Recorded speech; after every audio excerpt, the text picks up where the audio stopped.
На страже безопасности татарстанцев 4 этажа лабораторий, современное оборудование и возможность провести 100 анализов только за одну смену. Таких центров исследования ГМО по стране всего 5. Не попала ли свинина в халяльную колбасу и не врет ли надпись «без ГМО» на пачке печенья? Чтобы выяснить это, в лаборатории первым делом из образца выделяют ДНК. Дальше исследованием займутся приборы. Туда пробирки помещают на анализ.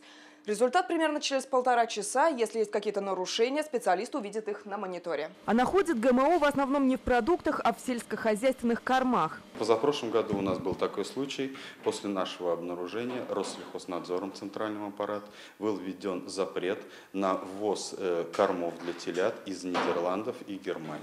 Кстати, продукты питания, на упаковке которых отмечено отсутствие ГМО, такой же рекламный ход, как масло без холестерина. Ведь ГМО в стране запрещено вовсе. Так как у нас Российская Федерация, она у нас свободна, да, то есть мы не используем ГМО в нашей продукции. Если даже на этом поколении не отразится, оно вполне может отражаться в последующих поколениях на здоровье нации, поэтому федеральное правительство и приняло такое решение. Покупая продукты, сами татарстанцы не всегда интересуются, содержит ли еда генетически модифицированные организмы. Да и что это такое и чем оно опасно, знают не все. Понятия не имею. Иногда слушаю по телевизору и все. Я знаю, что он непригоден для потребления.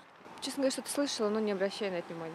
А вот в Татарстанском центре исследования ГМО внимание обратят. Проверяют по государственному и частным заказам местное и импортное, растительное и животное.